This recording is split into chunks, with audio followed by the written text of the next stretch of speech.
আসসালামু আলাইকুম, hello everyone, this is me Zain Haldar. একটি ঈদ ব্লগ নিয়ে চলে এলাম। এটা ছিল ঈদের দ্বিতীয় দিন। তো আমরা আগে থেকেই ঠিক করে রেখেছিলাম যে ঈদের দ্বিতীয় দিন আমরা বাগেরহাট ৬০ গম্বুজ মসজিদ এবং খান জাহান আলী মাজারটা একটু ঘুরে দেখব।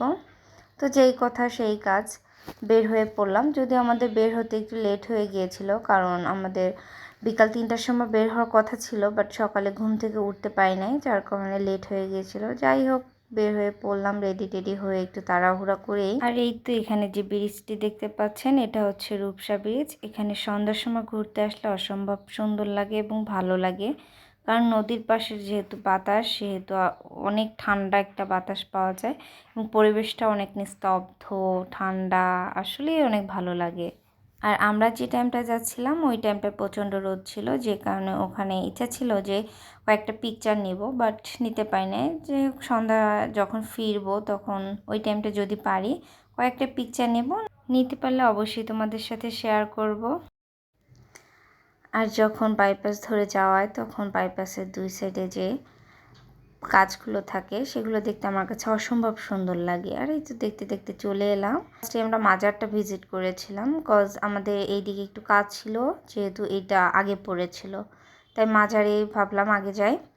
যে এই তো, আর এখানে কিন্তু একটু অন্যতম বৈশিষ্ট্য হচ্ছে এইখানে দুটো কুমির দেখা যায়। তো আগে ছোটোবেলায় যখন এসেছি তখন আমি দেখেছি, বাট এইবার আমি দেখতে পাইনি, কারণ এসে দেখি এখানে যে পুরুষ কুমিরটি ছিল সেটি মারা গিয়েছে। এখন এখানে শুধু মহিলা কুমিরটি আছে।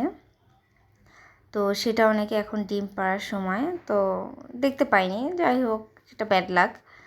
আর তারপরে এই তো মসজিদের এখানে এসে ফার্স্টে আমরা জাদুঘরে ঢুকেছি। ঢুকে একটু পোড়ামাটির অনেক কিছুই ছিল এখানে, তো সেগুলো দেখতেছিলাম, যদিও আমি এগুলোর নাম সঠিকভাবে জানি না। আর ওই যে বললাম আমাদের বের হতে অনেক লেট হয়ে গিয়েছিল, তাই এখানে আস্তে আস্তে সন্ধ্যা হয়ে গেছে।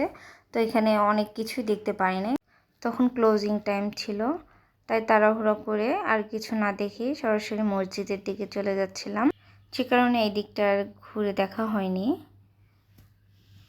তো যাই হোক, এই তো মসজিদের গেটে চলে আসলাম। এসে একটু হাঁটাহাঁটি করছিলাম, দেখছিলাম। তো বন্ধুরা, এই পর্যন্তই। আমার ভিডিওটি যদি তোমাদের কাছে ভালো লেগে থাকে তো লাইক কমেন্ট শেয়ার করবা এবং অবশ্যই সাবস্ক্রাইব করে পাশে থাকবা। এবং আমার কাছ থেকে নতুন কোন ধরনের ভিডিও পেতে চাও অবশ্যই কমেন্টে জানিও। আল্লাহ হাফেজ।